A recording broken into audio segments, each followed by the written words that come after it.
बिस्मिल्लाहिर्रहमानिर्रहीम। अस्सलामुअलैकुम वरहमतुल्लाहि वबरकातुहू। मोहतरम नाजरीन, आज की इस वीडियो में हम आपके लिए लाए हैं ऑडियो बुक सीरीज़, जिसमें आप मौलाना मोहम्मद यूसुफ इस्लाही साहब की मशहूर किताब आदाब ज़िंदगी के तमाम अबवाब व असबाह को ऑडियो सीरीज़ में समाअत फरमाएंगे। सबसे पहले हम किताब के मुसन्निफ मौलाना मोहम्मद यूसुफ इस्लाही साहब का तारुफ देखेंगे। मौलाना मोहम्मद यूसुफ इस्लाही आलम इस्लाम के एक नामवर आलिम दीन, मोतबर मुसन्निफ और हर दिल अजीज खतीब हैं। लहजे की शाइस्तगी, ज़बान की शगुफ्तगी और मौजू का हमा जहती इहाता उनकी शनाख्त है। मौलाना मोहम्मद यूसुफ इस्लाही 9 जुलाई 1932 को ज़िला अटक मौजूदा पाकिस्तान के एक गाँव पुरमली में पैदा हुए। इब्तदाई तालीम और तरबियत अपने वालिद मोहतरम शेखुल हदीस मौलाना अब्दुल कदीम खां की निगरानी में बरेली में हासिल की। हिफ्ज़ व तजवीद की तकमील के बाद इस्लामिया इंटर कॉलेज बरेली से हाई स्कूल किया। उसके बाद उलूम इस्लामिया के हुसूल के लिए जामिया मज़ाहिर उलूम सहारनपुर में दाखिला लिया। वहाँ हमेशा इम्तियाजी नंबरों से कामयाब होते रहे। किसी वजह से तकमील से पहले ही वहाँ से मदरसतुल इस्लाह चले गए। वहाँ 4 साल रहकर सनद फजीलत हासिल की और तहरीक इस्लामी की अजीम शख्सियत मौलाना अख्तर हसन इस्लाही से खुसूसी तौर पर इस्तिफादा किया। मौलाना मोहम्मद यूसुफ इस्लाही कम उम्री में ही जमात इस्लामी से वाबस्ता हो गए थे। 25 साल की उम्र में बाकायदा रुकन बने। गुज़िश्ता कई मिक़ातों से उसकी मरकज़ी मजलिस शूरा, हल्क़ा जाती मजलिस शूरा और मजलिस नुमाइंदगान के रुकन मुंतखब होते आ रहे हैं। मौलाना मोहम्मद यूसुफ इस्लाही को अल्लाह ने इंतज़ाम इंसराम की गैर मामूली सलाहियतों से नवाजा है। वो तालिबात की मकबूल तरीन दानिशगाह जामियतुस सालिहात रामपुर के नाजिम, मरकजी दरसगाह इस्लामी रामपुर के सदर और हिंद व बैरून हिंद के मुताद्दिद तालीमी व फलाही इदारों के सरबराह व सरप्रस्त और रुकन हैं। मौलाना मोहम्मद यूसुफ इस्लाही मशहूर दावती व तहरीकी रिसाले माहनामा ज़िक्रा के मुदीर और कमोबेश 60 किताबों के मुसन्निफ हैं, जिनमें आसान फ़िक़्ह, कुरानी तालीमात, हुस्न माशरत, इस्लामी मुआशरा, ख़ानदानी इस्तेहकाम, शऊर हयात, तफसीर सूरह सफ़ और तफसीर सूरह यासीन को खुसूसी शोहरत हासिल है।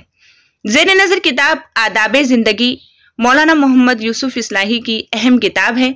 इस किताब ने हिंदुस्तान और पाकिस्तान में कामयाबी और मकबूलियत का जो रिकॉर्ड कायम किया है, वो किसी दूसरी किताब के हिस्से में कम ही आ सका होगा। इस किताब में मौलाना ने निहायत सादा व शगुफ्ता अंदाज में कुरान व हदीस की रोशनी में सलीक़ा व तहजीब, इबादत व बंदगी, तामीर व तज़ीन माशरत और दावत दीन के गोशों को उजागर किया है। किताब आदाब ज़िंदगी का तारुफ। ज़िंदगी से भरपूर फ़ायदा उठाना, खातिर ख्वाह लुत्फ़अंदोज़ होना और फिल वाक़े कामयाब ज़िंदगी गुजारना यकीनन आपका हक़ है, लेकिन उसी वक्त जब आप ज़िंदगी का सलीक़ा जानते हो, कामयाब ज़िंदगी के उसूल व आदाब से वाकिफ़ हो और न सिर्फ वाकिफ़ हो बल्कि अमलन आप उन उसूल व आदाब से अपनी ज़िंदगी को आरास्ता और शाइस्ता बनाने की कोशिश में पैहम सरगर्म भी हों। अदब व सलीक़ा, वक़ार व शाइस्तगी, नज़ाफ़त व पाकीज़गी, तमीज़ व हुस्न इंतख़ाब, तरतीब व तंज़ीम, लताफ़त एहसास व हुस्न ज़ौक़, आली ज़रफ़ी और शराफ़त तबा, हमदर्दी और खैर ख्वाही, नर्म खुई और शीरी कलामी, तवाज़े और इंकिसारी, इसार व कुर्बानी, बेगर्जी और खुलूस, इस्तक़लाल व पामर्दी, फ़र्ज़ शनासी और मुस्तादी, खुदा तरसी और परहेजगारी, तवक्कुल व जुरत इक़दाम। ये इस्लामी ज़िंदगी के वो दिलकश खद्दोखाल है जिनकी बदौलत मोमिन की बनी सवरी ज़िंदगी में वो गैर मामूली कशिश और वो इत्था जाज़बियत पैदा हो जाती है कि न सिर्फ अहले इस्लाम बल्कि इस्लाम से ना आशना बंदगान खुदा भी बेख्तियार उसकी तरफ खींचने लगते हैं और आम जहन ये सोचने पर मजबूर होते हैं कि जो इंसानियत नवाज तहजीब जिंदगी को निखारने, संवारने और गैर मामूली जाज़बियत से आरास्ता करने के लिए इंसानियत को ये बेशबहा उसूल व आदाब अता करती हैं, वो यकीनन हवा और रोशनी की तरह सारे इंसानों की आम मीरास हैं और बिलाशुबा इस काबिल है कि पूरी इंसानियत इसको कबूल करके उसकी बुनियादों पर अपनी इनफरादी और इज्तिमाई जिंदगी की कामयाब तामीर करे, ताकि दुनिया की जिंदगी भी राहत व सुकून, ऐश व निशात और अमन व आफियत का गहवारा बने और दुनिया के बाद की जिंदगी में भी वो सब कुछ हासिल हो जो एक कामयाब और फलाह याफ्ता जिंदगी के लिए जरूरी है। पेश नजर किताब आदाब ज़िंदगी में इस्लामी तहजीब के इन्हीं उसूल व आदाब को मारूफ तसनीफी ترتیب کے ساتھ پیش کرنے کی کوشش کی گئی ہے۔ کتاب اللہ، اسوہ رسول اور اسلاف کے زندہ جاوید آثار کی رہنمائی اور اسلامی ذوق و مزاج کی روشنی میں زندگی کا سلیقہ سکھانے والا یہ مجموعہ مرتب کیا گیا ہے جو 5 اہم ابواب پر مشتمل ہیں۔ باب اول سلیقہ و تہذیب، باب دوم حسن بندگی، باب سوم تزیین معاشرت، باب چہرم دعوت دین، باب پنجم احساس عبدیت۔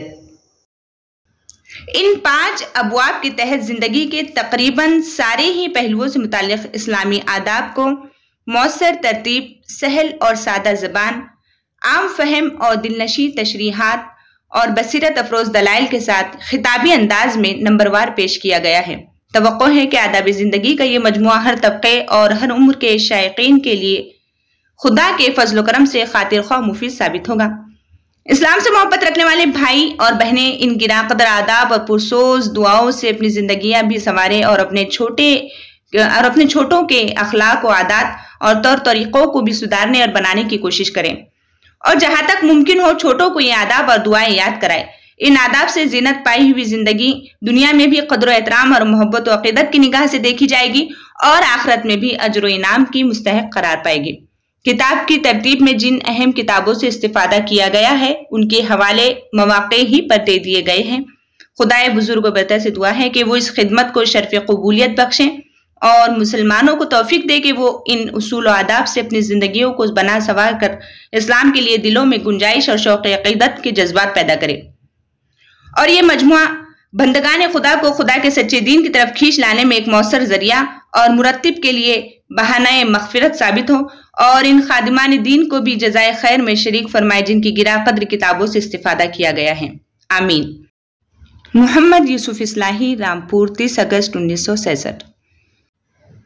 باب اول سلیقہ و تہذیب میں سبق نمبر 1 طہارت و نظافت کے آداب۔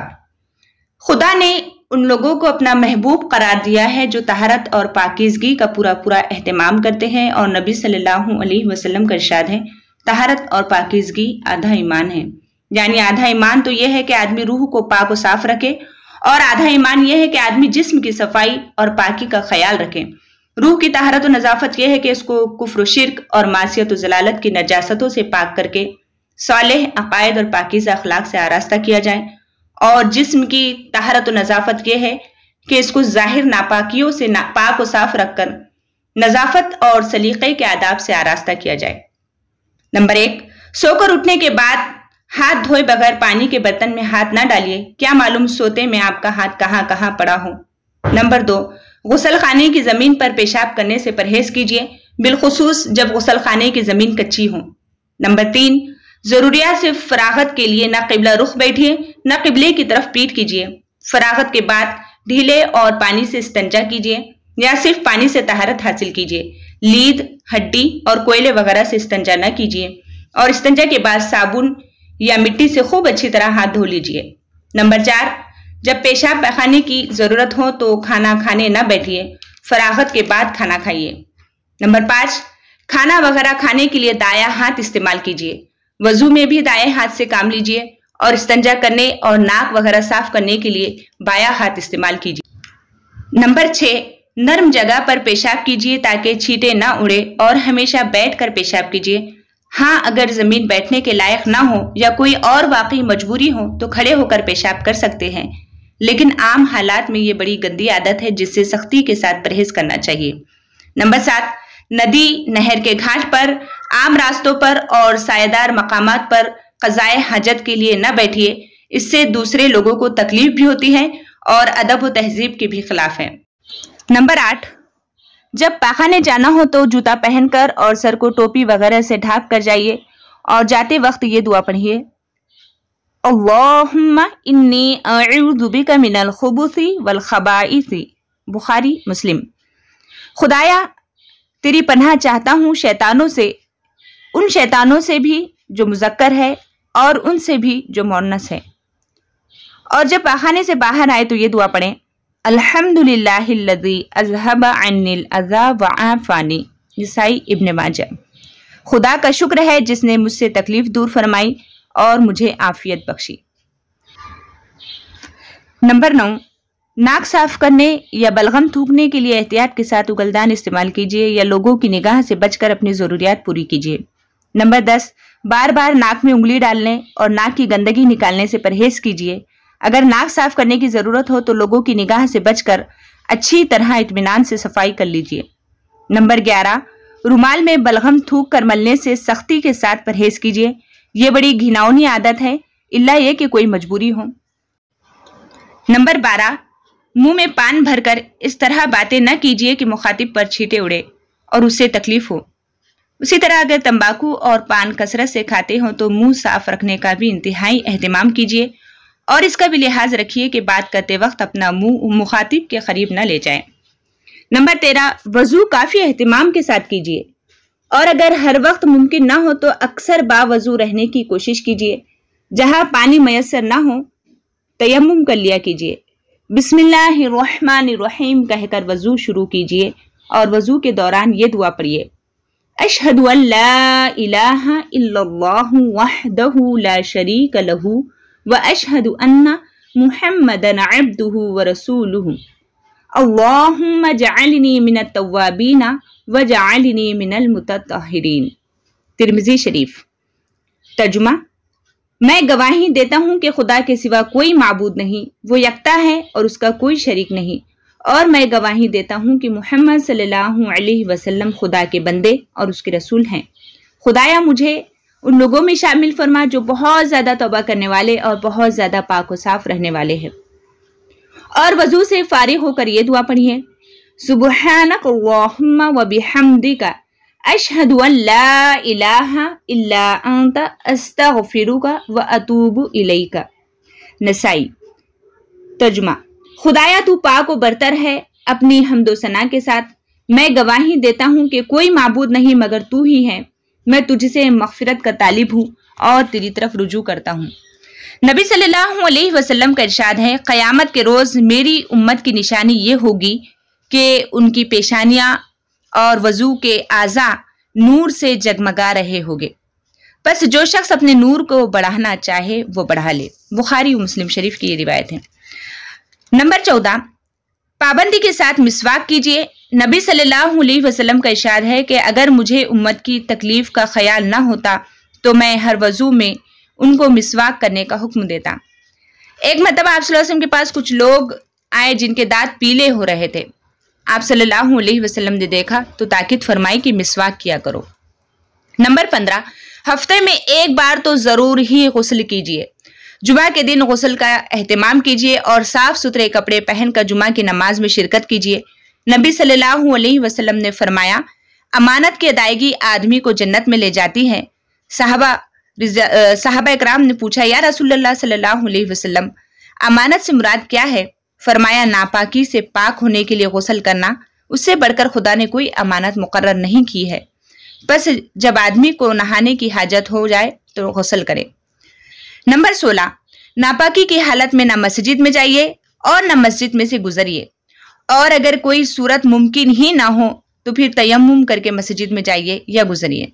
नंबर 17, बालों में तेल डालने और कंघा करने का भी एहतमाम कीजिए। दाढ़ी के बड़े हुए बेढंगे बालों को कैंची से दुरुस्त कर लीजिए। आंखों में सुरमा भी लगाइए। नाखून तरशवाने और साफ रखने का भी एहतमाम कीजिए और सादगी और इत्तेदाल के साथ मुनासिब ज़ेब ज़ीनत का एहतमाम कीजिए। नंबर 18, छींकते वक्त मुंह पर रुमाल रख लीजिए ताकि किसी पर छींट ना पड़े। छींकने के बाद अल्हम्दुलिल्लाह यानी खुदा का शुक्र है कहिए। सुनने वाला यरहमुकल्लाह, खुदा आप पर रहम फरमाए कहें, और इसके जवाब में यहदीकल्लाह, खुदा आपको हिदायत बख्शे कहिए। नंबर 19, खुशबू का कसरत से इस्तेमाल कीजिए। नबी सल्लल्लाहु अलैहि वसल्लम खुशबू को बहुत पसंद फरमाते थे। आप सोकर उठने के बाद जब जरूरियात से फारिग होते तो खुशबू जरूर लगाते। किताब आदाब जिंदगी बाब अव्वल सलीका व तहजीब के सबक नंबर 1 तहरत व नज़ाफ़त के आदाब की ऑडियो मुकम्मल हुई। अगली वीडियो में हम इंशाअल्लाह सबक नंबर 2 सेहत के आदाब पर वीडियो बनाएंगे और इसी YouTube चैनल पर अपलोड करेंगे। अगर आप हमारे इस चैनल पर नए हैं तो इस चैनल को सब्सक्राइब कर लीजिए, साथ ही बेल के बटन को भी दबा दीजिए ताकि आपको अगली वीडियोस के नोटिफिकेशन बर वक्त मिलते रहें। अल्लाह हाफिज़, जज़ाकल्लाहु खैर।